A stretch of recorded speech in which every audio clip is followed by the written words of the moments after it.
Comment bien manger? C'est globalement la question qu'on se pose 3 fois par jour, 7 jours par semaine, 52 semaines par an. Et on est perdu. Parce que tout le monde a sa propre définition et même souvent son mot à dire. Bien manger pour sa santé, pour préserver son environnement, pour respecter une démarche éthique ou même encore pour le bien-être animal. Pas étonnant qu'on puisse être perdu au moment de faire ses courses. Nutstalk, c'est le podcast du collectif Inus We Trust qui accueille des agriculteurs, des éleveurs, des sportifs, des experts de la santé et des marques engagées afin de partager leurs meilleurs conseils sur l'alimentation et leur vision de ce qu'est le bien manger.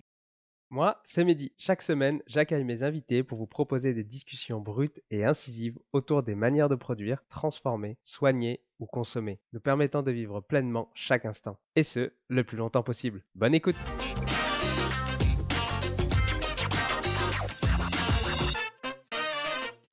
Des protéines uniques au lait de pâturage de Rhône-Alpes.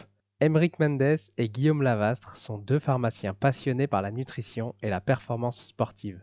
Ils se rendent compte qu'il est très compliqué de trouver des protéines de qualité et sans additifs.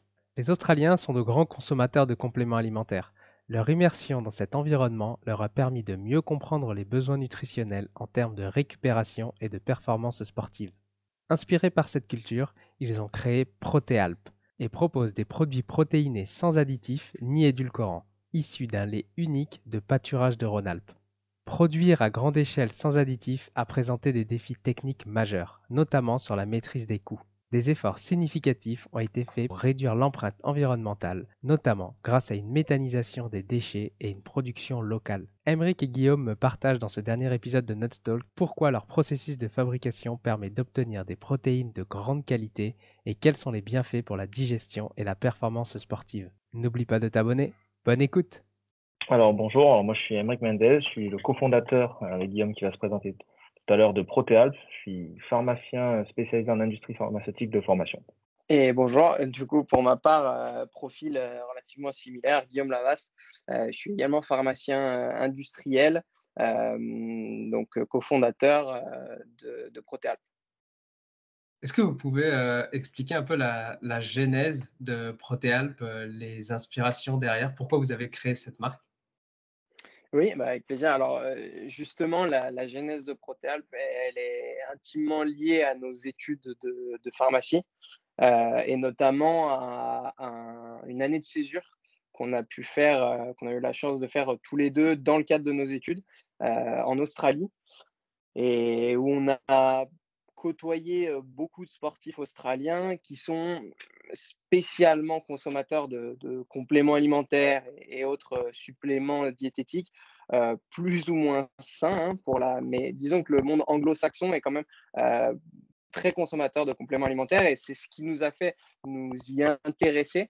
C'était à la fin de nos études, et parce que nous-mêmes, en tant que sportifs, à la base, on n'est pas forcément des grands consommateurs de suppléments diététiques, et justement, on a commencé à s'intéresser d'un point de vue technique scientifique aux suppléments protéinés, donc pour tout ce qui est récupération. Et c'est justement le fait de côtoyer ces sportifs australiens très consommateurs qui nous a fait nous intéresser sur les aspects nutritionnels, scientifiques, etc. Et nous montrer qu'il y avait un intérêt aussi pour le sportif d'endurance et pas uniquement pour le sportif de musculation, qui est effectivement le marché un petit peu initial de la protéine. Et du coup, lier l'idée de se dire, d'essayer de faire un produit qui soit effectivement nutritionnellement intéressant, mais aussi impactant à la performance, mais aussi à la santé au long terme d'une façon bénéfique et avec un impact environnemental maîtrisé, quoi. Alors déjà, pourquoi vous avez fait une césure, pendant, vos études? Est-ce que c'était prévu depuis le début? Est-ce que c'était quoi le déclencheur? Et du coup, pourquoi avoir choisi, l'Australie pour ça? Alors la césure, c'était vraiment dans le cadre de nos études de pharmacie industrielle. Donc vraiment pour le coup, au départ de cette année, sans faire de storytelling, hein, mais c'est vrai, il n'y avait pas du tout de projet de se lancer dans ce qu'on fait aujourd'hui. C'était vraiment dans un cadre très scolaire d'apprentissage professionnel de l'anglais, etc. Une expérience internationale. Et puis de fil en aiguille, voilà, ça a commencé à germer là-bas. Et puis après, au retour, donc on a bien fini nos études. Le projet a commencé par un projet de thèse. Initialement, c'était plutôt ça. Alors, la thèse n'est toujours pas déposée, mais elle va l'être cette année. Et voilà, on a été un petit peu pris dès la fin des études et puis après, on s'est lancé directement. On n'est pas passé par la case vraiment industrie pharma post-études. On a directement fait ce projet professionnel à la fin des études. Et pourquoi l'Australie et pas, je sais pas, les États-Unis ou autre? C'était, alors, le choix de l'Australie spécifiquement, est pas forcément, n'est justifié, autre que l'occasion pour un an d'aller loin, heu et sur heu, un pays qui nous attirait, pour plein de raisons, notamment via le sport aussi. On a eu l'occasion de pas mal pratiquer de sport là-bas. Après voilà, il y avait pas forcément d'explication, plus rationnelle à ce choix-là, honnêtement, à part si Aymeric veut ajouter, quelque chose là-dessus. Si tu es perdu et ne sais pas quel produit nutritionnel pour sportif choisir, utilise le ScanNuts. C'est un outil gratuit qui analyse et compare plus de 800 produits. Le ScanNuts analyse les produits sur 4 catégories qui sont la santé, l'environnement, l'éthique et la nutrition. Alors pour apprendre à mieux consommer en étant conscient de la composition de chaque produit et économiser de l'argent en s'orientant vers des produits réellement utiles et sains, rendez-vous sur eatnutswetrust.fr. Le lien est dans les notes de l'épisode. Non, je pense que tout a été très bien résumé sur le début de Protéal qui est sur l'année de césure à ce niveau-là. Et donc, vous êtes parti en Australie. Et là, le but, c'était quoi l'objectif? C'était vraiment d'aller rencontrer des sportifs et de voir comment, je sais pas, ils s'alimentaient, ils s'entraînaient pour essayer d'en retirer quelque chose? Alors, l'idée, à la base, comme Guillaume l'expliquait, c'était vraiment de partir sur un apprentissage de langue, d'anglais. On a fait une fac d'anglais tous les deux là-bas en Australie pour optimiser ce processus. Enfin, dans ce doctorat de pharmacie, l'anglais est vraiment très important au niveau scientifique. C'est quelque chose qu'on ne maîtrisait pas forcément de façon optimale. Donc, on a décidé d'enrichir cette formation avec une année immergée dans un pays anglophone en ayant des cours et bien entendu le style de vie on va dire de l'Australie qui est très sportif nous a de suite attiré. Donc on a décidé d'aller là-bas dans un premier temps donc pour notre cursus doctoral. Et après, il se trouve qu'au fil du temps, ce cursus doctoral n'a pas changé, puisqu'on on n'a pas arrêté les études, on continue, on a fini nos études de pharmacie et ce doctorat. Mais le projet, qui était à la base, donc, comme tout pharmacien industriel, de travailler dans des industries pharmaceutiques, hein, que ce soit des startups, des plus grosses industries que l'on peut connaître. Mais l'idée était à la base à ce niveau-là. C'est vrai que le projet a un peu changé au fil de l'eau pour se diriger vers Protéalpes et on en est là actuellement. Et c'était en quelle année? Donc, vous êtes parti en Australie. C'était en quelle année ça? On est parti en Australie en 2018. Et donc, vous y restez 1 an, 2 ans? Alors, on y est resté un an. 1 an, après vous revenez et là, vous terminez votre doctorat et ensuite vous lancez Alors, directement Protéam. après, on est revenu, en effet, et on a continué nos études parce que c'était le deal d'une année de césure, c'est-à-dire qu'on arrête un an, on peut arrêter plus si on désire, mais nous, on décide d'arrêter qu'un an parce que c'est quand même des études assez longues et lourdes, donc il ne faut pas s'arrêter trop longtemps non plus. Et après, on a directement repris, donc pour moi, en 4e année de pharmacie, Guillaume en 5e année, et on a fini ces études, mais directement à la sortie, on va dire, de l'Australie, car on est revenu, on s'est fortement intéressé aux produits, aux compléments alimentaires dans le sport. Et donc, on a commencé dans un premier temps à réfléchir à un sujet de thèse qui pourrait être en lien avec les protéines et le sport. Il se trouve que c'est allé un peu plus loin qu'un sujet de thèse, puisque directement en 2019, on s'est intéressé fortement à ça. On a ouvert la société en 2020 et puis après, on a commercialisé rapidement en 2021 avec les circonstances qu'on connaît. C'était une période donc Covid hein, qui était compliquée pour pas que pour les sportifs, hein, pour tout le monde entier. Et voilà donc la genèse de Protéalpes depuis au final le bout du monde, mais maintenant on est bien retranché dans les Alpes à Grenoble. Et est-ce que vous pouvez un petit peu m'expliquer un peu, alors cette thèse, je ne sais pas si vous pouvez parler de la thèse, mais ces recherches sur les protéines, pourquoi avoir fait ces recherches-là? Parce qu'en 2019, il y a quand même, je pense, pas mal de marques qui produisent déjà des protéines, certaines de qualité, certaines de mauvaise qualité. Mais pourquoi du coup être allé là-dessus? Quel était le but des recherches? Est-ce qu'il y avait vraiment un but, je sais pas, en termes d'assimilation ou autre? Justement, on parle souvent aujourd'hui, d'innovation technologique et cetera. Hem, Au-delà d'une innovation, très précise sur des process et cetera, nous finalement l'innovation, elle est liée à un produit qui existe déjà. C'est-à-dire qu'en toute honnêteté, alors maintenant on a plusieurs types de produits et on pourra y revenir. Mais là, lorsqu'on parle vraiment de la protéine, la whey protein, c'est un produit, qui est connu là-dessus. On n'a pas fait de nouveauté. Le caractère justement ergogénique de la whey protein est connu et reconnu. Il y a justement un consensus scientifique là-dessus. Et c'est d'ailleurs la base aujourd'hui de Proteal, c'est qu'il y ait un consensus scientifique. Et finalement, il n'y a pas forcément beaucoup de produits, de classes de produits. En classe de produits, j'entends les glucides, les protéines et d'autres substances. Il n'y en a pas énormément qui sont réellement reconnus par le consensus scientifique comme ayant un effet ergogénique, donc ayant un impact positif sur la performance, et qui soient bien entendu classés sains et sans danger aucun au long terme. Et ça, aujourd'hui, c'est vraiment la base de Proteal.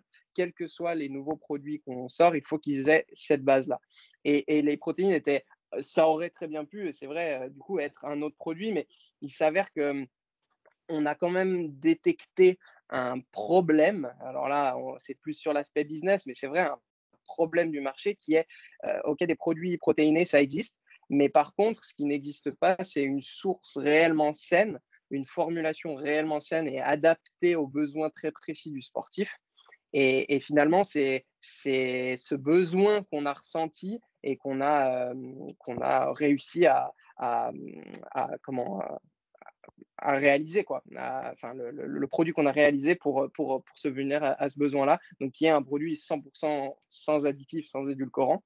Et sur la partie protéique, avec des matières premières très maîtrisées, et notamment sur la partie whey protein, un isolat de protéines qui provient de pâturage de Rhône-Alpes, donc sur la localité de notre zone à nous. Un lait connu et reconnu aussi pour sa qualité. On pourra y revenir après sur l'aspect aussi impact environnemental. Donc l'idée, c'était vraiment de solutionner, pas par la technicité du produit, on va dire, mais plutôt par la qualité des matières premières et aussi la formulation très précise du produit prêt pour le sportif, quoi. Tu as parlé d'ergogénique. Est-ce que tu peux expliquer, alors tu as déjà dit un peu qu'est-ce que c'était, comme quoi ça permet d'améliorer un peu le travail musculaire, mais est-ce que tu peux rentrer un petit peu plus dans le détail pour les personnes qui ne connaissent pas du tout, en quoi ça améliore, qu'est-ce que ça fait vraiment Alors, sur l'ergogénicité, quand on parle de quelque chose d'ergogénique, c'est effectivement ça, c'est un impact positif sur le travail musculaire. Alors, il n'y a pas que les protéines, il y a d'autres substances qui le sont.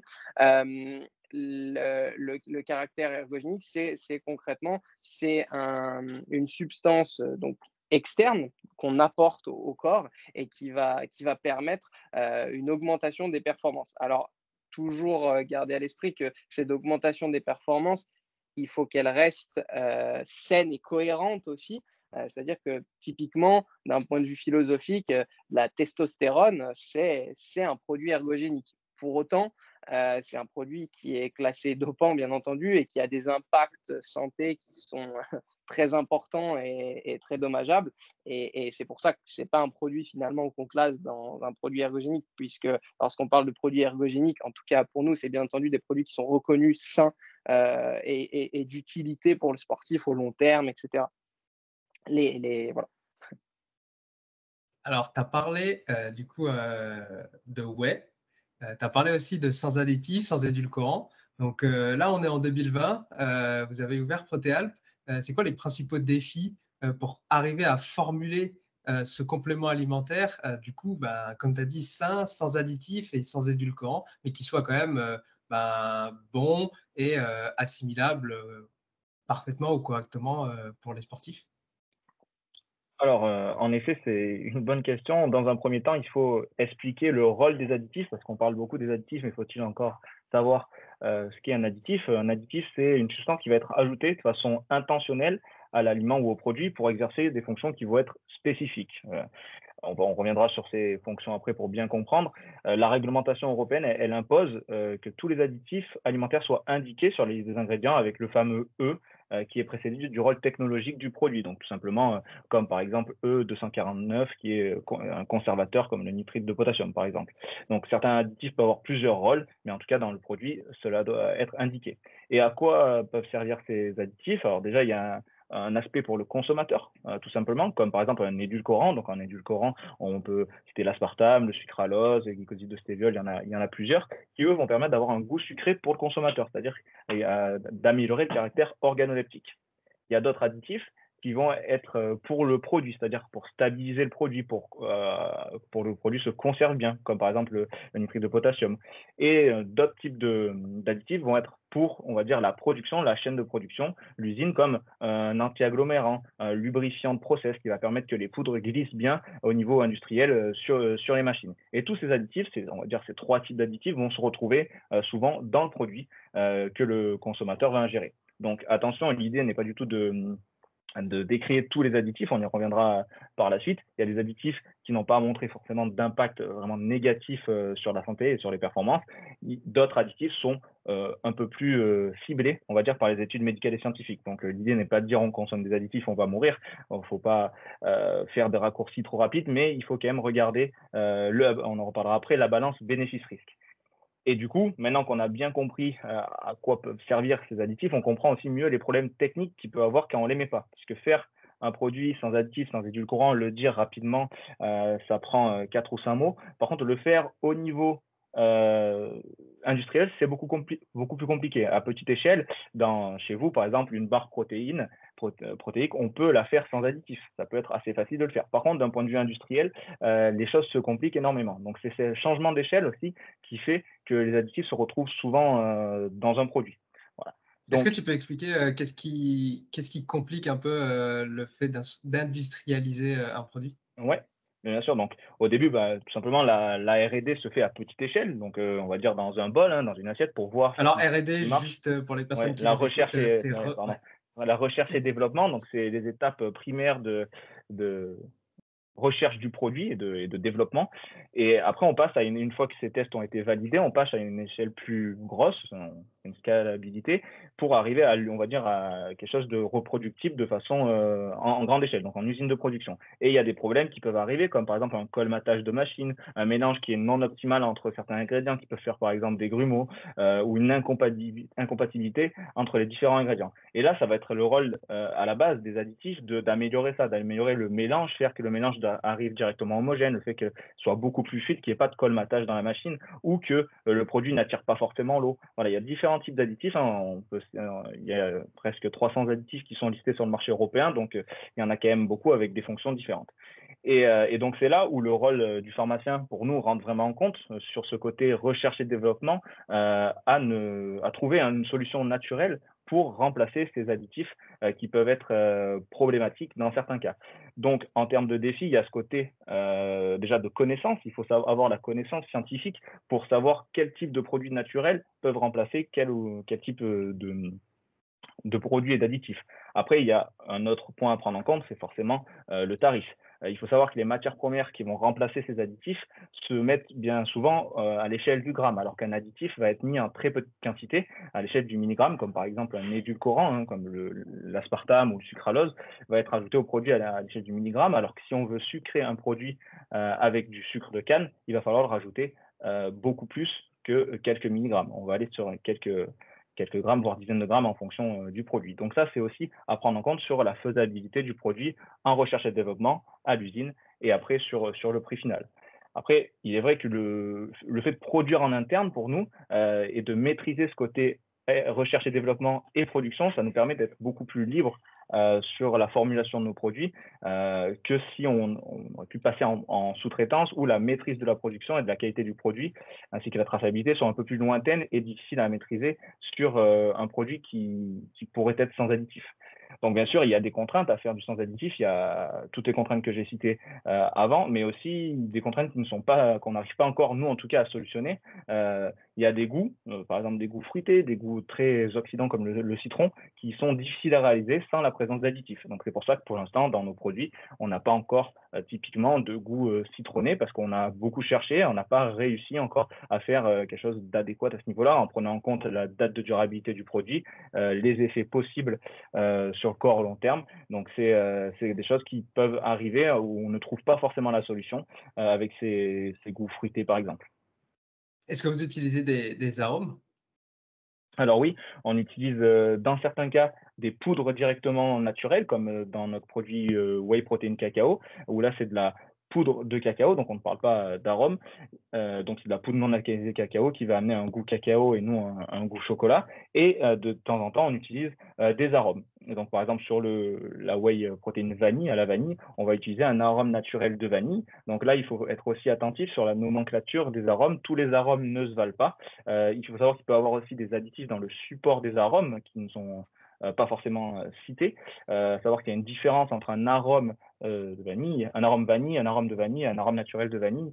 Donc toutes ces choses-là sont des choses à savoir, à prendre en compte pour le projet de recherche et développement du produit. Les arômes sont un point très compliqué aussi à mettre en jeu parce que la majorité des arômes ont comme support beaucoup d'additifs et il faut donc nous s'assurer que ces supports soient exempts d'additifs. C'est pour ça qu'on travaille avec un aromaticien aussi qui nous aide à supprimer ces additifs du support parce qu'en effet, comme pour les produits, supprimer l'additif d'un support d'arôme a aussi des impacts sur le goût, sur la durabilité du produit et d'autres impacts. Donc, c'est des choses qui sont à savoir.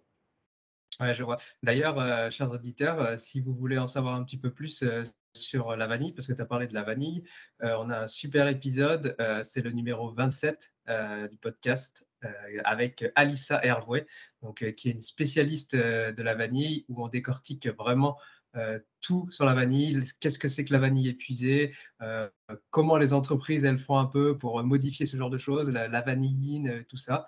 Donc, si ça vous intéresse, allez voir directement l'épisode 27. Nous, on va continuer un petit peu.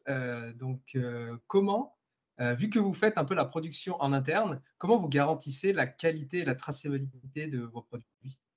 Alors, justement, le fait de maîtriser en interne cette production sur les poudres, donc on parle vraiment de la R&D, comme le disait Aymeric, jusqu'à l'expédition.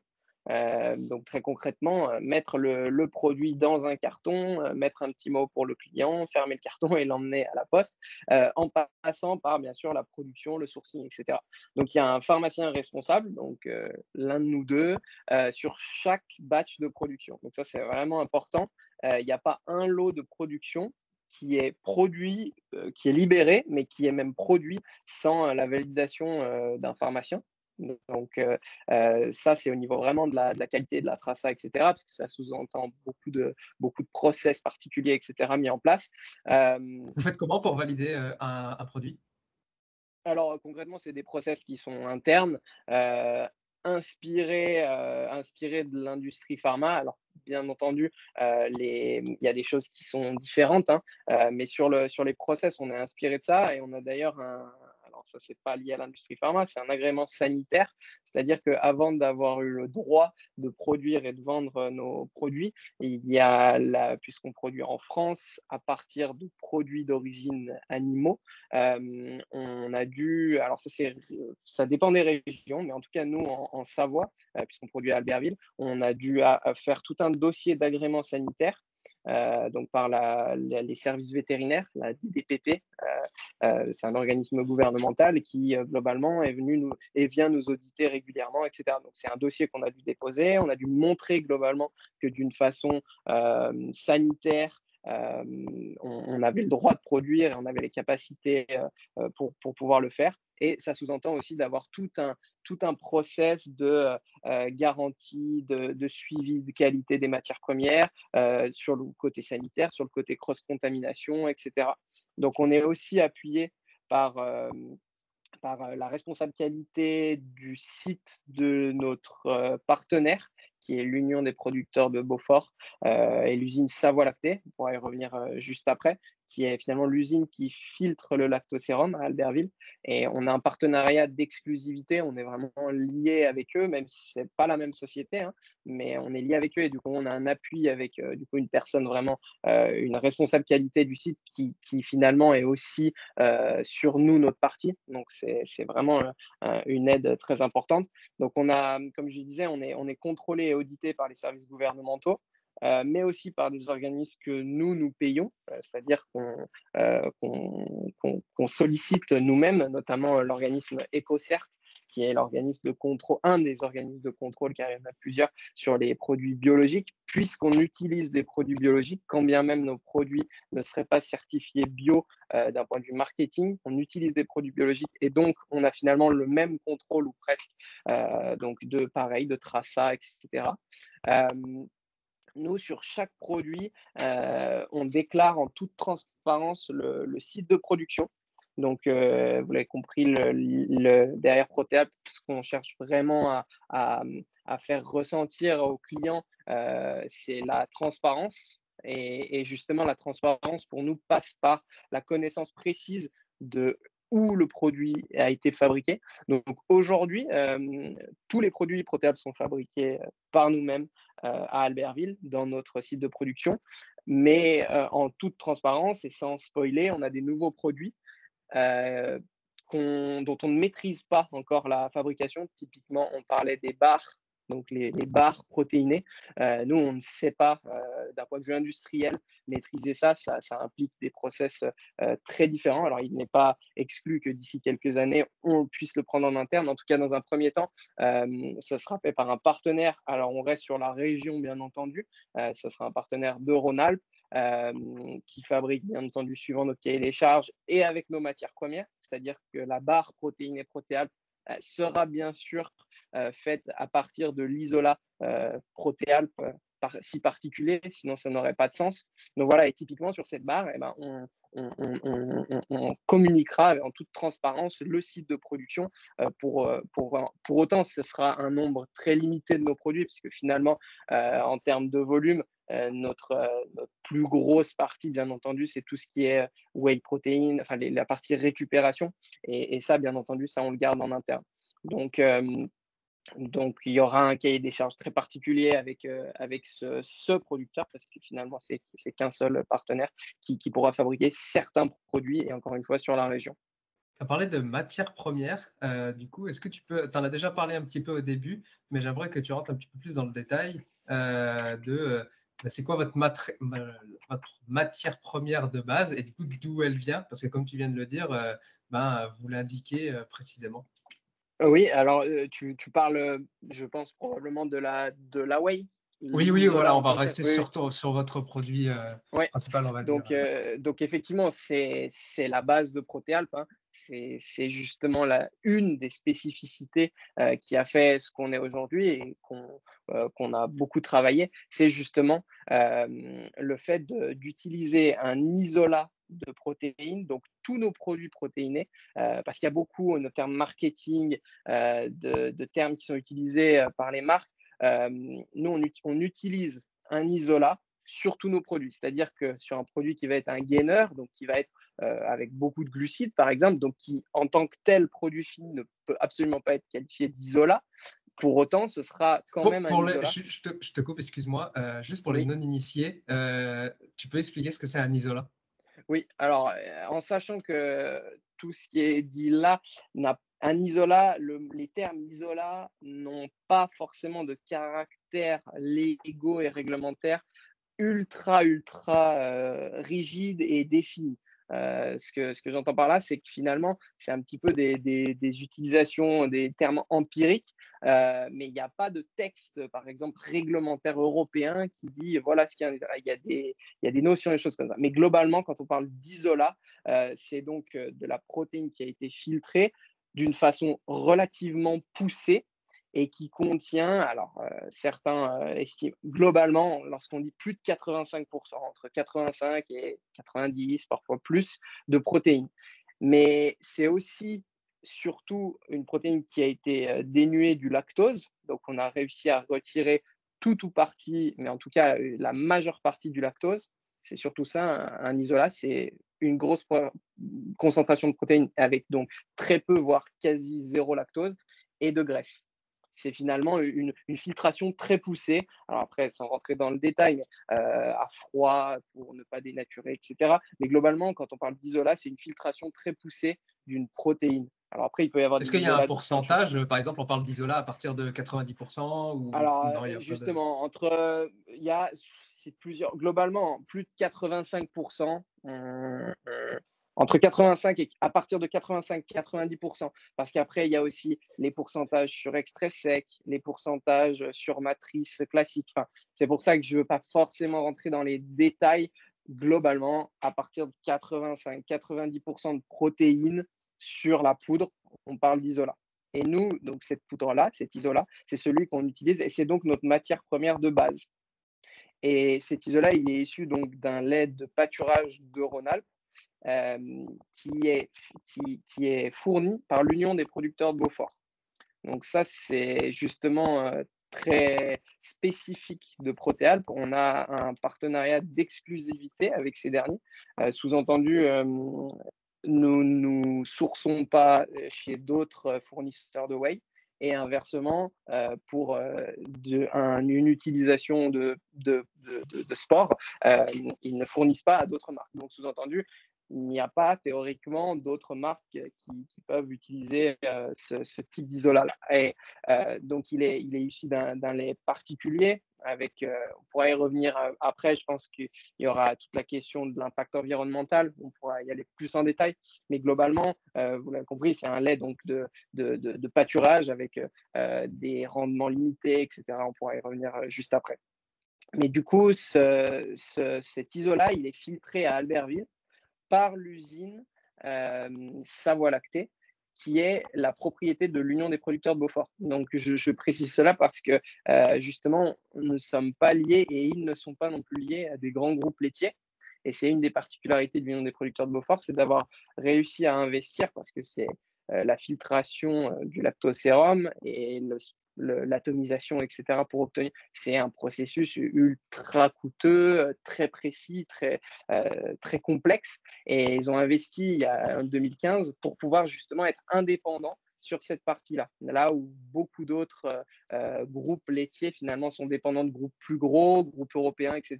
Et il y a une centralisation finalement et une perte de la traçabilité du lait que nous n'avons pas. Donc ce lactosérum est filtré à Albertville.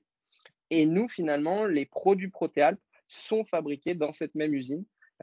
Donc finalement, la matière première, elle passe une porte et elle est fabriquée, elle est mise en sachet par nous-mêmes.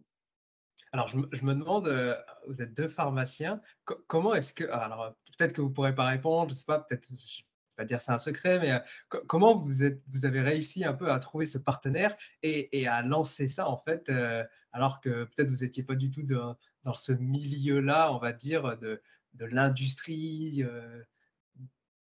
Est-ce que vous pouvez nous expliquer? Alors c'est vrai, pour le coup, l'histoire, elle est relativement simple. C'est une fois qu'on a commencé. Alors nous, on vient quand même de la région, donc on a toujours un petit peu baigné cet univers du lait ultra qualitatif, lié notamment au fromage, hein, mais voilà, cette idée qu'on a quand même une richesse dans nos régions. Je ne dis pas qu'il y a d'autres laits, il y a d'autres laits tout aussi qualitatifs, mais en tout cas, dans cette région, il y a quand même cette qualité du lait. Et justement, c'était l'idée de se dire, il y a quelque chose à faire pour valoriser justement ce produit sur un produit sportif, ce qui n'était pas le cas, ce qui n'existait pas. Et finalement, ça a été très concret d'aller les voir en frappant à la porte et en disant, voilà, en tant qu'étudiant en pharma, on a un projet, alors abouti quand même, mais finalement, on est parti vraiment de quelque chose de très abstrait. Et je pense qu'ils ont, bon, on est très, très, très fiers de cette entente puisque c'est vraiment une entente historique depuis nos débuts. Ils ont su nous faire confiance depuis le départ parce que, voilà, faut quand même le dire, deux étudiants qui viennent pour. Et ils ont su nous faire confiance et finalement, aujourd'hui, on leur rend un petit peu aussi cela en parlant d'eux, etc. Et aussi en s'associant avec eux pour une partie de la société, donc pour vraiment solidifier ce partenariat. Mais finalement, ça a été vraiment un petit peu du tout paix et de se dire on a un vrai projet qui tient debout et on va leur proposer ça. Et en fait, c'était un projet sous-jacent qu'ils avaient depuis longtemps finalement. Ils savaient qu'il y avait quelque chose à faire, à valoriser d'une façon particulière, parce que si on valorise ce lactosérum lié à ce lait, vraiment avec un imaginaire vraiment très précis sur la qualité, etc., et qu'on utilise une formulation pleine d'additifs avec un marketing ultra violent, finalement, ça manque totalement de cohérence. Et du coup, justement, l'idée depuis le départ, elle était de faire quelque chose de très cohérent en lien avec cette qualité initiale du lait, finalement. Ouais, je vois, vraiment incroyable. J'en profite pour faire un petit coup de pub également encore sur le podcast, sur l'épisode 5 avec Dominique Archambault, où on parle précisément du lait UHT, donc du lait à ultra haute température, parce qu'elle, en fait, elle a décidé de faire un lait pasteurisé à basse température pour vraiment garder la qualité du lait. Donc, ça s'appelle vache éculottée. Chers auditeurs, si ça vous intéresse, alors de 1, il y a l'épisode du podcast numéro 5 qui est extrêmement intéressant parce que Dominique, elle a fait des études là-dedans. Donc, elle vous explique précisément pourquoi c'est mieux d'avoir un lait à basse température plutôt qu'un lait UHT, quelles sont les problématiques, etc. Donc, allez écouter ça. Vous allez apprendre énormément de choses. Pour nous, Ça on me permet continue. de Ouais, rebondir, vas-y. excuse-moi là-dessus, justement sur l'aspect filtration. Et bien sûr, donc ça, c'est pas nous, hein, c'est notre partenaire. Je veux dire, on ne maîtrise pas l'aspect très ingénieur de filtration, mais on le suit quand même de très près. Et typiquement, sur le process de filtration qui est utilisé par Savoie Lactée, eh bien, c'est justement la filtration mécanique qui permet la stérilisation, la pasteurisation. Il n'y a pas de pasteurisation UHT justement avec une haute température. La filtration des bactéries est faite sur le filtre mécanique parce que justement, ils arrivent à pousser et finalement à stériliser via ce filtre. Voilà, c'était le petit. Je reviens sur la partie, tu as dit que vous n'étiez pas bio, mais que vous aviez des matières premières bio. C'est quoi la raison de ne pas avoir la certification?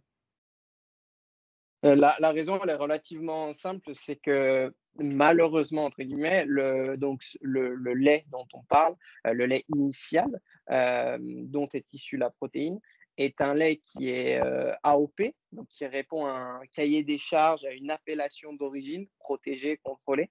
Donc il y a un cahier des charges qui est très strict, notamment en matière d'alimentation.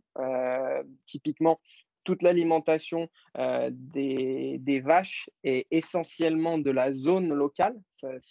C'est-à-dire qu'on n'utilise pas du soja brésilien pour nourrir les vaches pour faire du lait, ce qui est malheureusement beaucoup le cas en Europe. C'est ce qu'on appelle la déforestation d'importation. Donc la nourriture des vaches est essentiellement celle de la zone locale. C'est parce que, notamment, on respecte un cahier des charges très strict avec des rendements limités, etc. Pour autant, le cahier des charges bio n'a pas été on ne le maîtrise pas, ce côté-là, parce que nous, on n'est pas les producteurs. Alors, on essaye un petit peu de les lancer sur ce sujet, parce qu'effectivement, même pour eux, ce serait un plus d'avoir ce certificat bio sur le lait. Pour autant, pour l'instant, eux n'en ont pas spécialement eu le besoin. Et parce que le cahier des charges, finalement, pourrait très bien correspondre. Il y aurait quelques petits ajustements à faire, mais ça pourrait très bien être fait. Donc, ce sera, je l'espère, peut-être dans quelques années. Pour autant, voilà, tout simplement, le lait qu'on utilise initialement n'est pas certifié bio. Donc, la whey ne l'est pas. Et donc, nous, on utilise du bio sur nos ingrédients secondaires parce que ça reste malgré tout un gage de qualité quand même, de traçat plus important. Et on utilise aussi du fair trade, par exemple, donc commerce équitable sur le cacao, sur le sucre.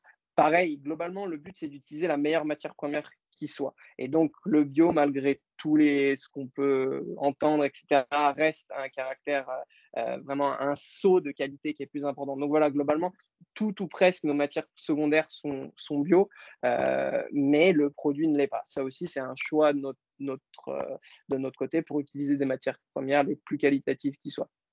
Ouais, je vois. Effectivement, en ayant des matières premières de qualité, on a potentiellement plus de chances d'avoir un produit final de qualité. Et en plus de ça, en utilisant des vaches qui pâturent, qui mangent de l'herbe, et ben, comme on l'a vu avec Nathalie Keroise chez Bleu Blanquer, qui explique que quand les animaux mangent de l'herbe et tout ça, ils ont par exemple des proportions plus intéressantes et plus riches, par exemple, en oméga 3. Donc potentiellement, votre lait est plus riche en certains nutriments, par exemple. Oui, bien sûr. Après, je ne Puis il y sais a pas si vous avez fait des analyses là-dessus, peut-être, ou pas Alors encore, vous n'en nous, êtes pas à ce niveau-là. les analyses principales qu'on a faites, c'était bien entendu sur l'aspect aminogramme. Donc tous les aminogrammes typiquement qu'on présente sur nos produits pardon, sont des aminogrammes mesurés. Et en tout cas sur les produits de base, derrière, il peut y avoir des calculs par exemple, pour faire des rations entre le produit cacao et le produit vanille. Mais initialement, ce ne sont pas des calculs à partir d'une base. C'est vraiment un aminogramme sur le produit qu'on a mesuré en laboratoire et qui nous a sorti tant de grammes de leucine, etc. Et on l'a fait aussi On est en train un petit peu de caractériser, d'essayer de voir des différences objectives plutôt que juste parler de la qualité. Après, sur l'aspect inverse, c'est-à-dire sur l'environnement, il y a des études qui datent un petit peu, mais qui ont été faites sur l'impact justement de ces cycles d'utilisation des sols, parce que sur l'agriculture de montagne, typiquement, les vaches vont être à différents endroits suivant la saison. Et il y a des études qui montrent un impact positif sur les différentes espèces de plantes et de fleurs et sur leur nombre et sur leur variabilité sur ces zones justement où il y a de la pâture, puis de la jachère, etc. Donc il y a aussi tout ce côté impact, quand bien même, voilà, il faut dire ce qui est, c'est une exploitation animale, hein. Ça reste un produit d'origine animale, ça reste une exploitation animale. Pour autant, on essaye qu'elle soit la plus intégrée dans l'environnement avec un bien-être animal aussi particulier pour avoir un impact qui soit peut-être pas positif, mais au moins non négatif, on va dire. Ouais, je vois. Non, je vois, c'est très clair. Quels sont les avantages, du coup, pour le consommateur de consommer votre whey, je vais dire un peu comparativement aux autres whey qu'on pourrait trouver? Alors, c'est une bonne question. Donc là, en gros, la différence, si on résume un peu la question, c'est les avantages de consommer une whey sans additifs par rapport à une whey qui en comporte. À savoir, comme on l'a vu sur la partie des additifs, c'est qu'il y a 320 additifs alimentaires qui sont aujourd'hui autorisés dans les denrées alimentaires. Et la liste des additifs autorisés est publiée, hein. C'est l'annexe 2 du règlement 1333/2008. Donc, il faut savoir que les additifs utilisés en Europe sont quand même listés et considérés comme plus ou moins sûrs. Donc, on ne veut pas faire passer un faux message en fonction de la dose journalière qui est recommandée. Cette dose journalière est soit calculée, soit non définie en fonction des additifs. Mais bon, rares sont les personnes qui peuvent se prêter attention à la quantité journalière d'additifs qu'ils consomment, en fonction s'ils consomment des plats préparés, des plats comme de la whey qui en comportent. Donc, à savoir que dans un premier temps, tous les additifs ne sont pas à mettre dans la même catégorie. Le but, c'est pas d'être dramatique. Il ne faut pas croire qu'on va mourir si on consomme des additifs. Certains additifs n'ont pas mis en jeu de problèmes majeurs sur les populations adultes, parce que les études sont réalisées sur les populations adultes, comme par exemple la gomme agar, la ginate, ne sont pas des additifs qui sont considérés comme problématiques. Donc il faut bien entendu faire passer un message qui est aussi clair. Par contre, d'autres sont fortement mis en cause dans certaines pathologies métaboliques, comme le diabète, l'hypertension ou encore des pathologies inflammatoires. Donc, c'est des études qui regroupent, et en général des méta-analyses, qui regroupent plusieurs études et qui sont assez, donc soit faites sur les animaux et pas reproduites sur l'homme parce que ce n'est pas encore, on va dire, l'objectif. Ça viendra peut-être dans les années qui viennent, mais s'il y a des études problématiques sur les animaux, on n'a pas forcément envie de pouvoir utiliser cet ingrédient sur l'homme. Voilà, dans un premier temps. Et après, ce qu'il faut bien comprendre, c'est que c'est une balance bénéfice-risque.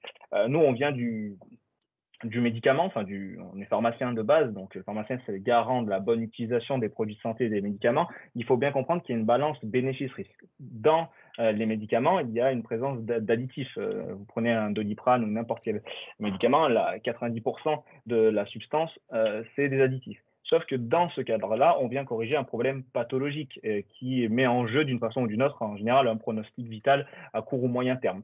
Et cette balance bénéfice-risque est donc totalement différente, alors que ici, dans le cadre d'une consommation de whey protéines, on parle souvent de santé et de performance.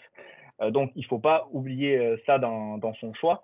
Les compléments alimentaires doivent être un produit de confort qui doivent être clairement sur une balance bénéfice et éloigner tout risque potentiel de maladie, de dopage ou autre, et penser du coup à la santé au long terme. Après, il y a des impacts aussi à court terme de consommer des additifs. Donc, sur de la whey protéine, pour ce qui est de ce produit, il y a avoir des impacts sur la digestibilité du produit, c'est-à-dire des produits qui sont très peu digestes. On entend souvent dire que les protéines sont très lourdes à digérer, qu'elles font mal au ventre.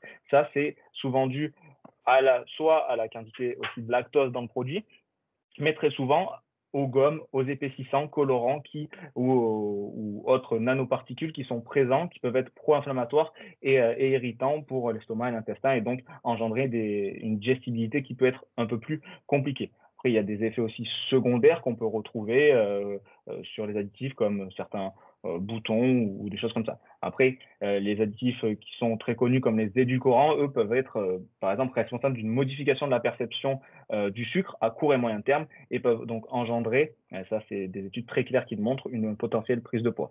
Donc voilà, l'idée entre deux whey qui sont une avec additif, une sans additif, il y a plusieurs critères à prendre en compte, mais nous l'idée étant d'être en totale transparence sur une balance bénéfice-risque qui est totalement sur le bénéfice pour le sportif, vu que c'est quand même un produit de confort. En tant que pharmacien, on va essayer de prendre le côté pharmacien et pas le côté marketing. Prenez des protéines parce que vous allez prendre plus de muscles. À quel moment, en fait, vous conseilleriez à une personne de prendre de la protéine en poudre comme ça?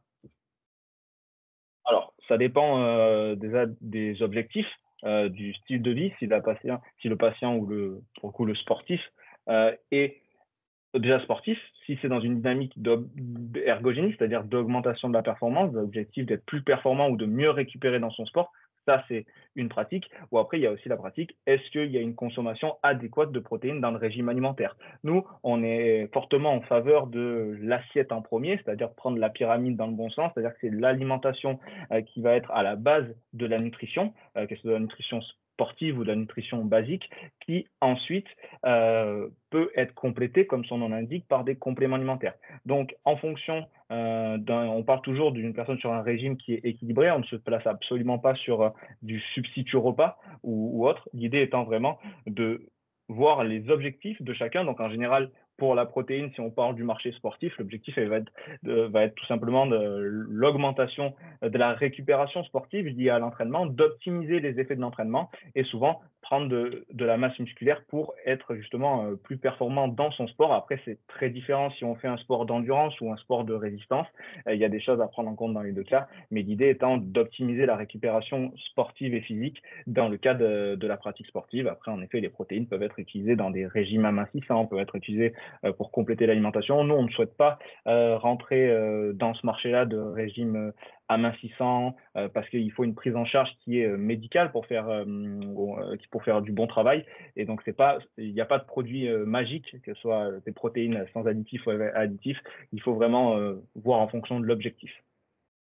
Et du coup, quels seraient les objectifs pour consommer de la protéine et quelles seraient les quantités dans ces cas-là pour un objectif donné? Est-ce que vous pouvez donner quelques exemples où il y a vraiment beaucoup trop de… Alors, c'est vrai qu'il y a pas mal d'exemples en fonction du sport, mais par exemple, pour un pratiquant de sport collectif, parce qu'il y a quand même beaucoup de personnes qui pratiquent le sport collectif, là, l'idée sur de la supplémentation protéique va être d'optimiser la récupération musculaire en post-effort. Donc, ce sera de prendre une dose de protéines. Donc, pour ce qui est de notre marque, ce sera une dose d'altitude whey protein de la gamme classique c'est environ 40 grammes de poudre à prendre en post-effort, parce que le moment du post-effort est le moment de la récupération, de la réhydratation. Et c'est à ce moment-là que le flux sanguin est optimal pour prendre la protéine et optimiser tous les effets qui ont été entraînés au niveau de l'effort. Voilà. Après, si on est plutôt dans un sport de résistance, le moment de prise reste le même. On reste sur la protéine se prend souvent, si on parle uniquement de whey protein, hein, si on ne parle pas de gainer ou autres produits qui contiennent des protéines, on est sur une prise post-effort. Les études médicales et scientifiques ont montré qu'il n'y a pas d'avantage à prendre la protéine avant, pendant. Le point optimal est sur le post-effort. Et après, les doses sont en fonction de l'objectif. S'il y a un objectif de prise de masse, s'il y a un objectif juste de maintien de la masse, c'est pas exactement les mêmes grammages. Donc après, là, c'est un peu précis. C'est en fonction du poids du sportif et de l'objectif. Voilà. Tu as parlé du bol alimentaire. J'aimerais vous poser la question un peu de, pour vous, précisément, c'est quoi bien manger? D'abord, Aymeric, et puis après, je te demanderai à toi, Guillaume. Alors, bien manger, d'un point de vue général, c'est vrai que c'est assez global. Nous, on a une vision très, on va dire, médicale et scientifique parce que nos études se sont basées, il y a quand même 7 ans d'études qui formatent un peu environ la pensée sur le point de vue médical. Donc pour nous, enfin en tout cas pour moi, parce que je réponds à la question, bien manger, c'est prendre une notion de santé et de plaisir qui sont imbriqués les deux avec quelque chose de bien entendu d'équilibré. Voilà, on voit que les choses qui sont trop restrictives sont problématiques. Nous, en tout cas, moi, je pars du principe que l'alimentation est quand même un plaisir, un moment important. Et pour moi, bien manger, ça reste déjà dans un premier temps se faire plaisir et faire plaisir au corps. Et pour toi, Guillaume, ce serait quoi? Alors moi, pas du tout. Non, je plaisante. Donc bien sûr, je rejoins Aymeric là-dessus. Mais je vais pas forcément ajouter beaucoup d'autres choses. Bien sûr, le message un petit peu qu'on entend beaucoup, mais qui finalement reste la base pour moi, c'est d'avoir un apport varié équilibré. Alors, équilibré, ça aussi, c'est compliqué à le quantifier. Lorsqu'on dit équilibré, oui, mais qu'est-ce que c'est vraiment équilibré?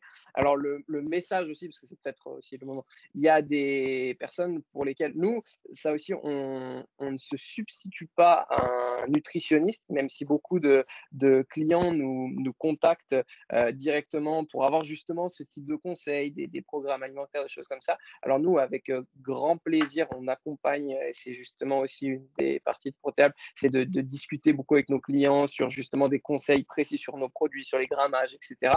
Par contre, là-dessus, on n'a pas la prétention on est spécialiste de nos produits. Par contre, on n'a pas la prétention, on n'est pas nutritionniste, on n'est pas diététicien.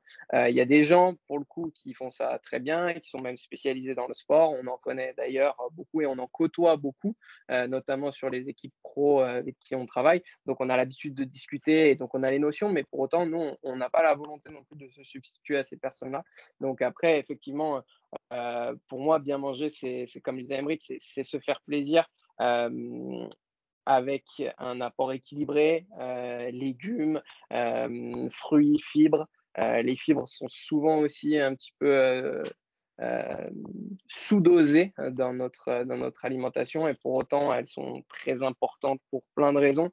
Et après, d'un point de vue protéique, moi, par exemple, à titre très personnel, et c'est aussi un petit peu le cas d'Aymeric, hein, mais là, je parle pour moi, effectivement, j'ai tendance à réduire l'apport protéique alimentaire animal, sous-entendu viande, poisson, etc.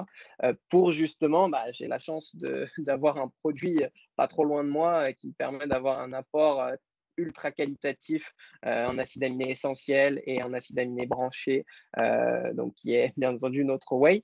Et pour autant, pareil, le message n'est pas de se dire on va apporter toute la protéine alimentaire via de la whey, c'est absolument pas ça.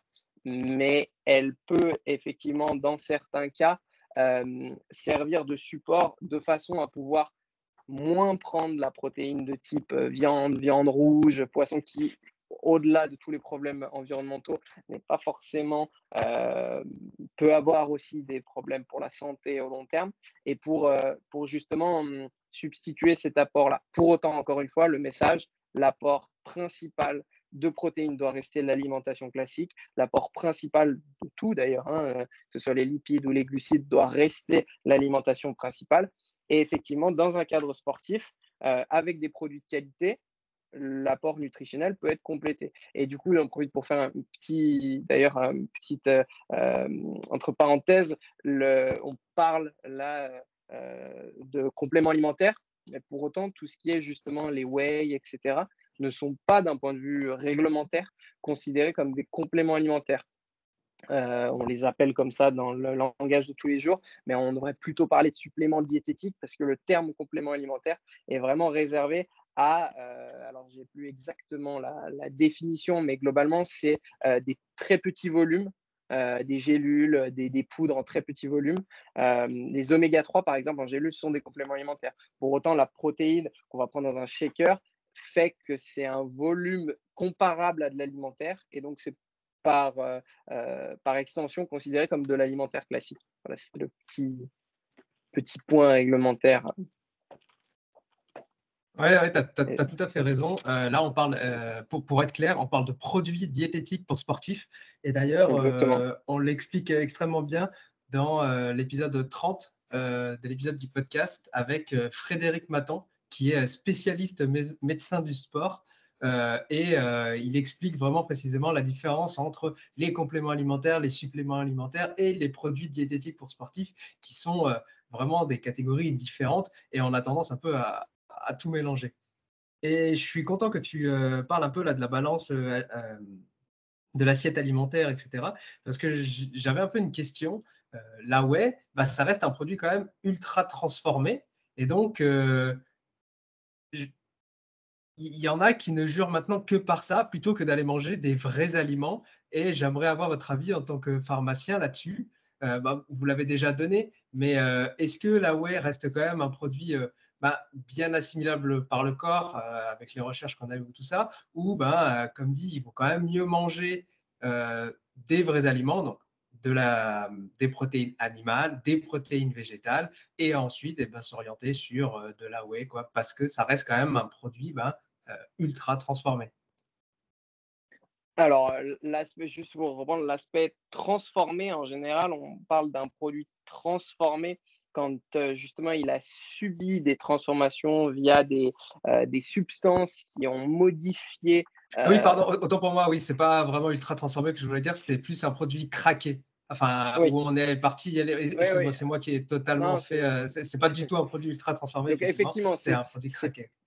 Voilà, c'est pas un produit brut. Le produit brut, c'est typiquement le lait qui sort du pied de la vache. Donc là, effectivement, c'est une partie. Pour autant, alors là, je parle pour nous, mais honnêtement, même sur n'importe quelle whey, même une whey très basse qualité, globalement, c'est quasiment toujours filtré mécaniquement. Comparativement à de la whey végétale où il y a beaucoup plus de process qui font souvent intervenir des solvants, des choses comme ça. Donc sur la whey, pour le coup, ce qu'elle a pour elle, entre guillemets, d'un point de vue global, c'est qu'elle est filtrée mécaniquement. Donc justement, on n'est pas un produit transformé puisqu'il n'y a pas d'ajout de solvants, de choses comme ça. Pour autant, derrière, sur le process, il peut y avoir des ajouts d'agents blanchisseurs, etc. Donc là, c'est forcément, paf, là, on tombe dans un produit qui va être un petit peu transformé. Mais si on a une whey qui est purement filtrée mécaniquement, à froid, etc., avec toute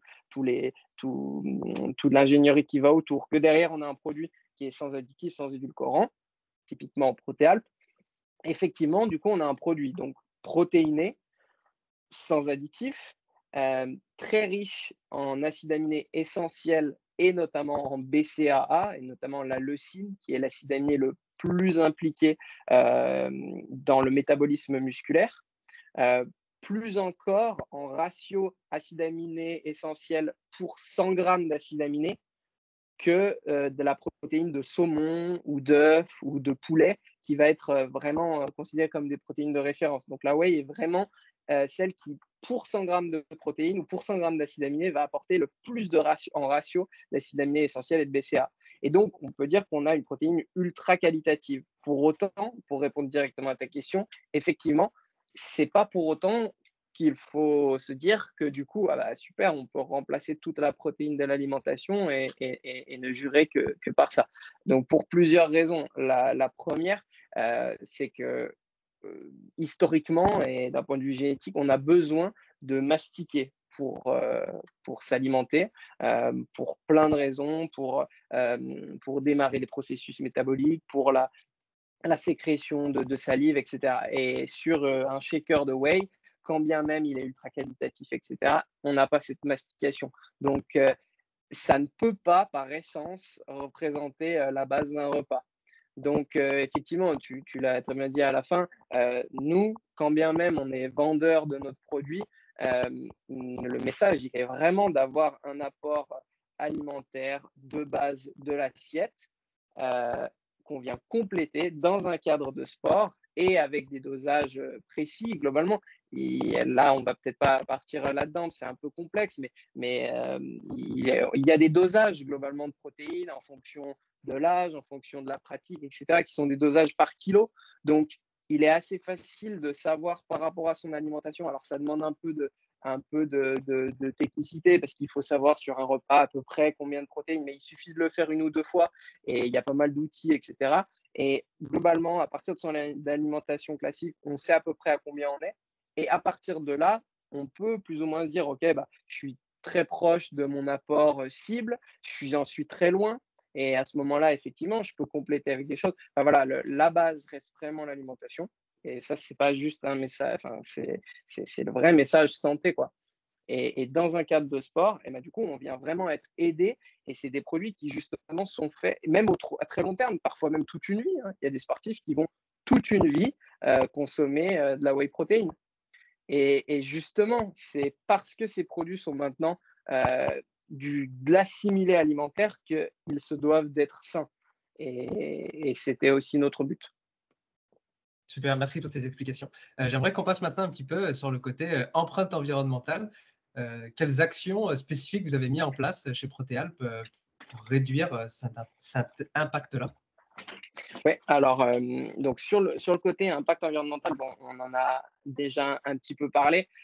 Donc principalement, on l'a dit, c'est lié à la localisation de notre usine et de l'usine de filtration. Parce que ce qu'il faut comprendre, c'est que pour schématiser, on a à peu près pour 1 kg de poudre sèche d'isolat, plus de 100 litres, donc plus de 100 kg de liquide. Donc, tout transport de ce liquide va être qu'on peut minimiser, va avoir un impact énorme par rapport au transport de poudre après. Et c'est justement toute l'idée de Savoie Lactée qui a fait l'usine à Albertville, parce qu'Albertville, je ne sais pas d'où les personnes qui nous écoutent sont, mais globalement, Albertville, c'est une ville au milieu de massifs montagneux. Et justement, ces massifs montagneux sont les massifs dont le lait est issu. Et du coup, c'est un point vraiment stratégique pour pouvoir limiter les transports de citernes, quoi. Et donc de pouvoir filtrer le lactosérum sur cet endroit. Donc il y a vraiment, alors Savoie Lactée l'a fait à mesurer les kilomètres économisés par rapport à leur solution qui était la solution historique de envoyer le lactosérum et le liquide sur des plateformes européennes. Forcément, il y a eu un impact ultra bénéfique là-dessus. Donc nous, ensuite, nous, on essaye de penser aussi mutualisation. En toute transparence, nous, Protéalp, ça reste, et c'est d'ailleurs une des forces, c'est une entreprise familiale. Aujourd'hui, on emploie des personnes qui font partie de notre famille et ça, forcément, avec l'ambition, ce ne sera pas uniquement ça, mais pour l'instant, on essaye vraiment de rester dans un climat vraiment de confiance, etc. Et la personne qui s'occupe de la logistique tout simplement, est d'Ardèche. Et la plateforme logistique, du coup, est en Ardèche. Donc, on pourrait se dire Ardèche-Albertville, c'est pas forcément à côté. Sauf qu'aujourd'hui, on a justement mis au point un système qui nous permet, typiquement, Protéalp, on a besoin de produire environ une fois par mois, donc des grosses quantités. Donc, on s'est équipé pour ça au niveau de la plateforme de production, au niveau du transport avec un camion, etc. Et on mutualise le transport matière première, enfin matière finie, pardon, et personne. Et globalement, une journée de production chez Protéalp, elle part d'Ardèche avec les personnes qui vont faire la production, un pharmacien, l'un de nous.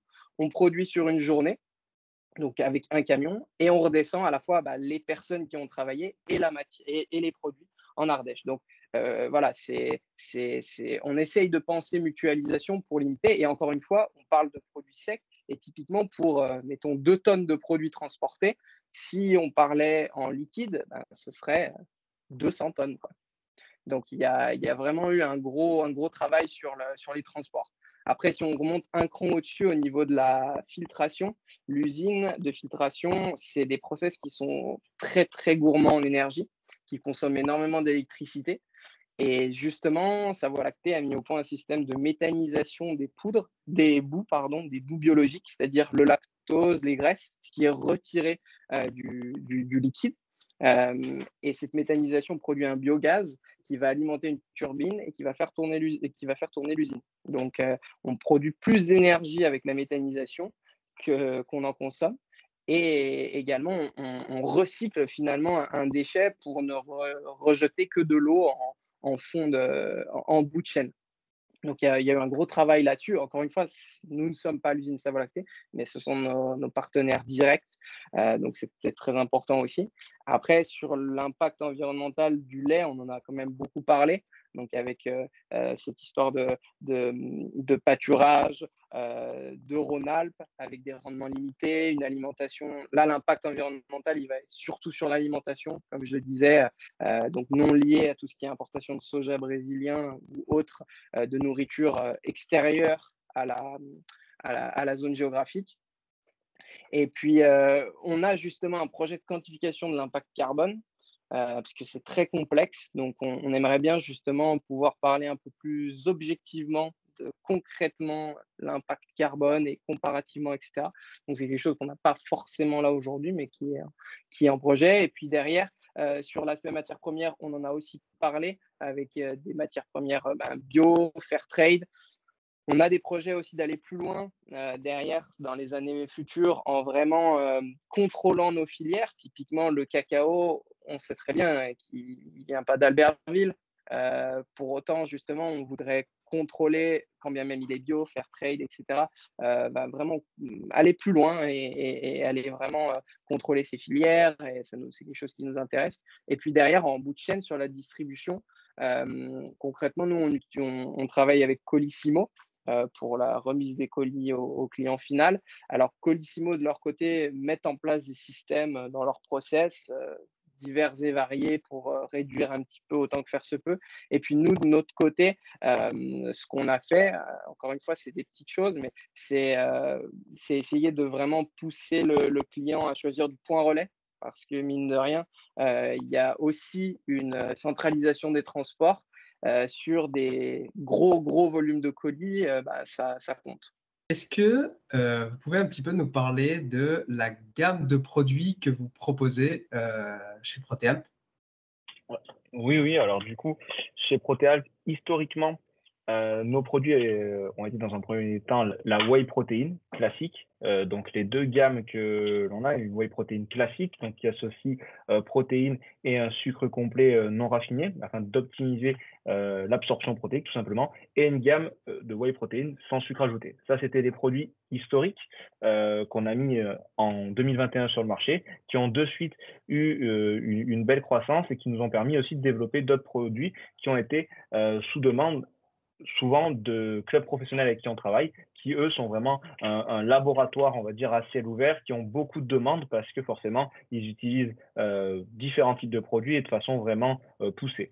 Donc maintenant, on a une gamme qui s'est en effet élargie, avec des produits avant, pendant et post-effort pour différents types. Donc on va sur une cible qui est le fitness avec la musculation et le crossfit, une cible sur les sports collectifs. Donc là, on est très présent dans le domaine du rugby, du foot, du hand, du hockey et du basket. Et une cible qui est plus sur du running. Donc là, on parle de trail, de triathlon, des sports d'endurance, on va dire. Voilà. Et pour chaque cible, on a un produit qui va être disposé avant, pendant et post-effort. Donc ces produits, bien entendu, répondent toujours à certains critères qui sont toujours les mêmes, qui sont dans l'ADN Proteal, c'est-à-dire qu'il y a un caractère ergogénique, que les études médicales ont montré un caractère ergogénique à la performance, et bien entendu, un caractère sain. Ça, c'est la priorité sur la recherche et développement au niveau de Protealp avant d'élargir l'offre. Donc maintenant, on peut découvrir sur la partie protéinée, en plus de la whey protein, le Pro Recovery. Donc le Pro Recovery, c'est un produit qui est très utilisé sur les sports d'endurance et les sports collectifs.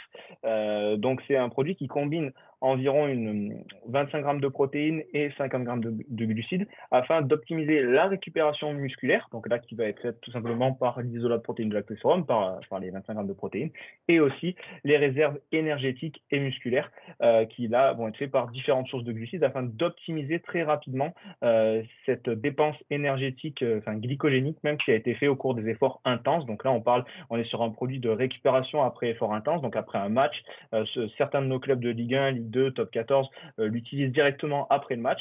Après, on a beaucoup aussi de clients qui vont l'utiliser en post-course, post-trail, ou quand ils enchaînent énormément aussi des échéances pour avoir rapidement des jambes fraîches et une récupération qui est ambivalente, donc avec une récupération musculaire et une récupération énergétique. Voilà. Après, il y a le produit, le gainer. Donc, le gainer, il a différents objectifs, soit pour faire une prise de masse musculaire, comme la majorité des gainers, ou pour les sportifs qui ont du mal à maintenir un poids de forme, qui ont tendance à perdre un peu de poids au fil des efforts. Nous, on le voit énormément dans le hockey professionnel, où il faut arriver à stabiliser ce poids au fil de la saison. Et du coup, on est sur un produit hyper calorique qui, lui, va combiner 25 grammes de protéines. Toujours, alors pourquoi c'est 25 grammes de protéines? Parce que c'est la dose scientifique qui est reconnue efficace en une seule prise au niveau protéique. Rien ne sert de charger à 60 grammes de protéines. Le corps, en une seule fois, ne l'assimilera pas. Donc après, il y a une question en effet de poids. C'est différent pour un individu de 40-50 kilos à un individu qui peut en peser 130. Mais les recherches médicales et scientifiques sont assez établies sur ce sujet. Et donc, pour finir avec le gainer, on associe 75 grammes de glucides qui là donc va permettre de récupérer en post-effort et d'avoir un apport calorique qui va être lissé sur la journée. C'est un gainer en termes de sources glucidiques, il y a différentes possibilités pour ce qui est des gainers sur le marché. Nous, on utilise une maltodextrine de manioc avec donc un dextrose équivalent qui est bas, qui va permettre de lisser un petit peu cet apport glucidique et calorique tout au fil de la journée, vu que la maltodextrine de manioc a quand même une absorption un peu plus lissée que d'autres types de glucides qui vont être beaucoup plus rapides et générer plus de pics. Voilà, donc ça c'est pour les produits protéinés qui se situent en post-effort en fonction du type d'effort. Après, on a des produits qui sont plus glucidiques, comme un produit mi-temps qu'on a développé avec l'ex-diététicien du PSG, qui tout simplement va permettre de recharger les sportifs pour les sports de mi-temps. Donc là, on est beaucoup sur des sports collectifs comme le foot, le rugby, mais aussi sur des sports à pause avec deux côtés comme le tennis, le paddle, où là, on va pouvoir recharger le joueur au niveau énergétique et glucidique rapidement en un espace de temps qui est très court. Après, on ne va pas forcément rentrer dans le détail technique et scientifique de tous les produits parce que ça risque d'être un peu long et pour ça, j'imagine qu'il y a notre site internet qui explique déjà les choses. Et voilà, donc l'idée, c'est de séparer les produits glucidiques et les produits protéiques sur les différents moments de l'effort, donc avant, pendant, après, afin de satisfaire différents types de sportifs, que ce soit des sportifs d'endurance en sport collectif ou des sportifs de résistance. Je reviens sur votre produit phare, la whey. Donc, vous avez la gamme sans sucre et la gamme avec sucre. La gamme avec sucre, vous êtes à peu près aux alentours de 20% de sucre à chaque fois. C'est principalement pour le goût ou tu as dit que c'était aussi pour l'assimilation, non? Ou je me trompe? Sur ces produits, effectivement, nous, c'est les deux premiers produits, les deux types de produits que Protealp a sorti sur le marché. Donc, la gamme qu'on appelle effectivement la whey gamme classique et la whey sans sucre ajouté. Initialement, la whey gamme classique était finalement la seule whey qu'on allait sortir, puisque justement, alors non, les 9 grammes de sucre par portion ne sont pas du tout uniquement pour le goût. Ils sont principalement pour compléter l'effet protéique, puisque justement, en se basant sur le consensus médical et scientifique sur l'aspect récupération post-effort, on a vraiment un gros intérêt d'avoir du glucide en post-effort. Alors là, Emric en parlait tout à l'heure par rapport au Pro Recovery, qui va être vraiment très chargé, d'ailleurs plus chargé en glucides qu'en protéines. Tous les produits, globalement, ont la même base protéique, qui est les 20-25 grammes préconisés comme dose unique de protéines rapides en post-effort.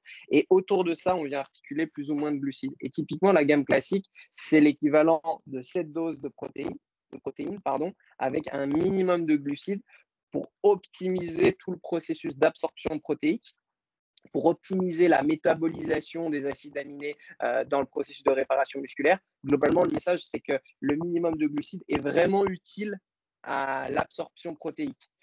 Malgré un marketing incessant anti-sucre, il est vrai que le sucre est un problème de santé publique.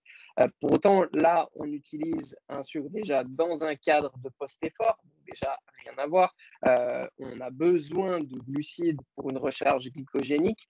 Là, il s'agit d'un sucre non raffiné, biologique, qui a aussi des minéraux, qui a un index glycémique qui est différent d'un sucre raffiné blanc qui va faire un pic et c'est tout, quoi.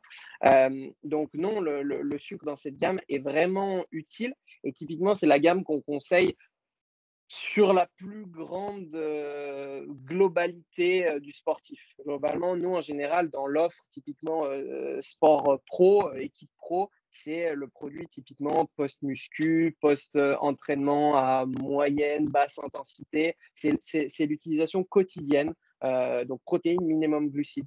La gamme sans sucre ajouté, elle a donc, comme son nom l'indique, pas de sucre et quasiment zéro glucide, du coup, uniquement du glucide lié à justement le côté, le cacao qu'on va mettre va avoir un petit peu de glucide. Voilà, c'est pas du sucre qu'on ajoute. Et cette gamme va être intéressante sur des profils très particuliers qui cherchent justement, qui ont un apport très particulier de glucides, soit qu'ils font d'une façon externe, c'est-à-dire le sportif qui va lui-même mettre son sirop d'érable, du miel, des choses comme ça, qui souhaite lui-même maîtriser son apport très particulier, soit des personnes qui recherchent spécialement un goût non sucré, soit des patients, des consommateurs diabétiques. Et c'est aussi pour ça qu'on l'a sorti, cette gamme, c'était aussi pour pouvoir avoir une solution de protéines brute, on va dire, qui va être utilisée par des personnes qui recherchent spécialement ça, ou des personnes qui vont l'intégrer dans des recettes, dans des smoothies, et donc ne pas rajouter encore du sucre, puisque le sucre, le glucide va être apporté par d'autres choses. Mais effectivement, le message, on a été à contre-courant au départ, ça a été assez compliqué de dire oui, il y a du sucre, notamment en musculation, où justement, comme je disais, le marketing anti-sucre, dès qu'il y a le moindre gramme de sucre, on va faire du gras, et pas du tout sur ces dosages-là, pas du tout sur une utilisation comme ça. Là, le message, c'est que ce grammage de sucre-là, en post-effort, il va directement être restocké en glycogène. C'est 9 grammes de sucre, c'est l'équivalent en sucre d'une demi-pomme globalement. Personne ne dirait oh là là, prendre une demi-pomme en post-effort, surtout pas, il y a bien trop de sucre. Et pour autant, voilà, mais c'est lié au marketing anti-sucre 0,0. Et le message, c'est que oui, protéines plus glucides est supérieur à protéines seules, dans la majorité des cas, quoi. Ouais, génial, super. Merci pour les explications. En tout cas, je pense que pour nos auditeurs, c'est extrêmement clair maintenant. Aujourd'hui, avec Protéalp, quels sont vos plus grands défis auxquels vous êtes confrontés et comment vous arrivez à les surmonter? Parce que je suppose que c'est un marché qui reste quand même assez concurrentiel. Pour vous, c'est quoi un peu vos grandes difficultés? Alors, aujourd'hui, les grandes difficultés, c'est maintenir, soutenir une croissance avec de la qualité, parce qu'on est une société qui a eu très rapidement de la croissance à laquelle on s'attendait et on espérait, mais pas forcément aussi rapidement. Et il est vrai que le message principal et l'ADN de Proteal, c'est faire de la qualité, que ce soit sur le produit ou sur le service d'après-vente, sur les conseils que les clients peuvent nous demander. Et là, l'idée étant de maîtriser cette croissance et d'y répondre toujours avec de la qualité. Après, sur le côté du marché, là, je vais laisser Guillaume expliquer un peu le caractère différent à ce niveau-là. Bah, sur l'aspect faire notre place sur ce marché ultra concurrentiel, bah, que tu connais, hein, je pense, du complément, enfin, du supplément diététique, de la nutrition sportive et effectivement plus précisément des protéines. Effectivement, ça a été un gros défi, ça l'est toujours. Mais on a réussi à finalement faire notre place sans aucune force marketing. Aujourd'hui, par exemple, là, on est dans un podcast et on est ravis et ça nous permet d'avoir une portée. Pour autant, quasiment, je dirais jusqu'à aujourd'hui, enfin, jusqu'à il n'y a pas très longtemps, le marketing, pour nous, c'était zéro. Et on a absolument été obligé finalement, mais on a tout misé sur la qualité intrinsèque du produit. Et finalement, ce qui nous a fait, le défi qu'on a relevé et qui nous a fait nous faire notre place dans ce marché, c'est lié au produit, c'est-à-dire de mettre nos connaissances, nos compétences pharmaceutiques et scientifiques pour justement réussir à partir d'un produit qui est reconnu scientifiquement comme efficace et en faire un produit prêt pour le sportif, sain et utilisable pour le long terme. Et finalement, à partir du moment où on se base sur un consensus scientifique, on n'a même plus besoin de se battre pour dire notre produit est meilleur, etc., puisque ce n'est pas nous qui lisons, c'est le consensus scientifique. Et d'ailleurs, ça me permet de faire un petit point sur l'aspect consensus scientifique, parce qu'aujourd'hui, beaucoup de marques ont bien compris qu'il est très intéressant de parler d'études scientifiques, etc., comme argument marketing. Et c'est vrai, et c'est ce qu'on fait aussi.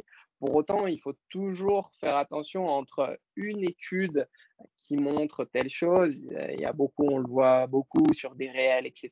Paf, on balance une étude en anglais avec, hop, ça fait très bien. Pour autant, la vraie difficulté, c'est d'aller plus loin, de lire de la méta-analyse, c'est-à-dire des études qui regroupent des centaines d'études pour justement faire un consensus. Et finalement, le plus dur, c'est d'avoir ce consensus et de se dire, OK, telle étude montre que tel produit peut être utile dans tel cas, etc. Pour autant, est-ce que la majorité des études le montrent?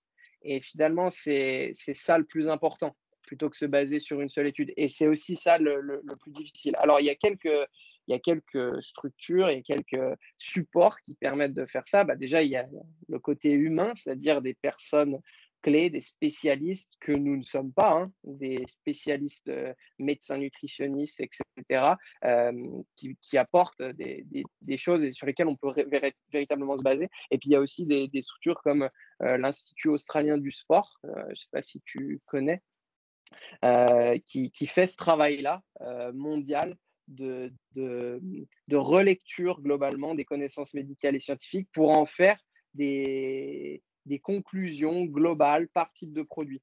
Et nous, il est vrai qu'on se base beaucoup sur les travaux de l'AIS, donc l'Australian Institute of Sport, pour justement vérifier l'intérêt de développer tel produit, etc. Et finalement, oui, le défi, c'était de se faire le premier défi, c'était de se faire une place dans ce marché pour avoir derrière la légitimité de faire d'autres produits, etc.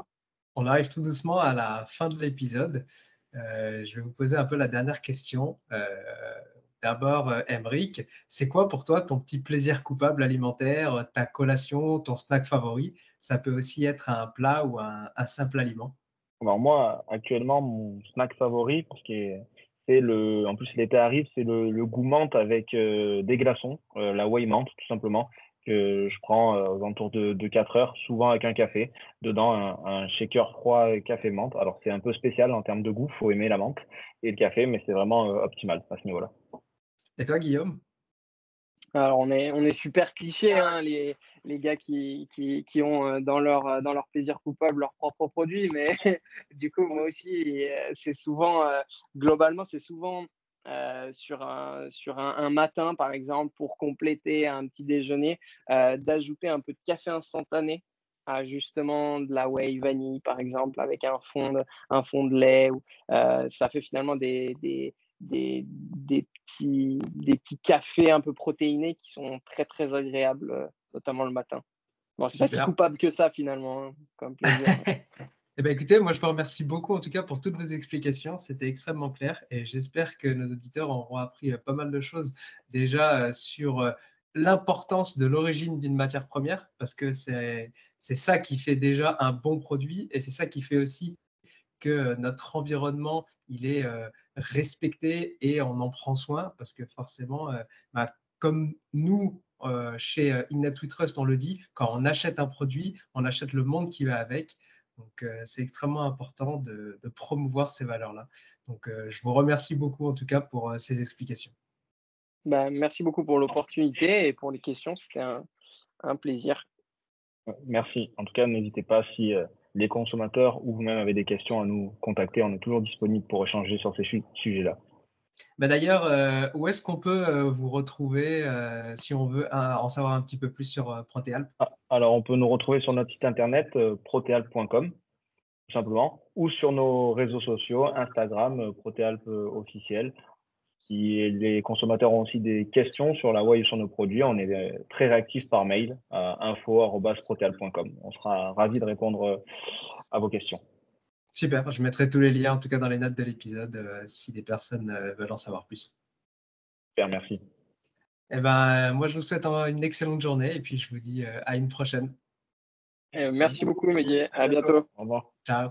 Merci d'avoir écouté jusqu'au bout. Si l'épisode t'a plu, laisse-nous une note 5 étoiles et un commentaire sur ton application de podcast préférée. Ça fait toujours chaud au cœur de recevoir vos retours. Et si tu veux améliorer ton alimentation, mais que tu ne sais pas quel aliment ou complément choisir, rends-toi sur notre comparateur en ligne entièrement gratuit sur innutswetrust.fr. Tu trouveras le lien dans les notes de l'épisode. À bientôt. Maintenant, tu le sais.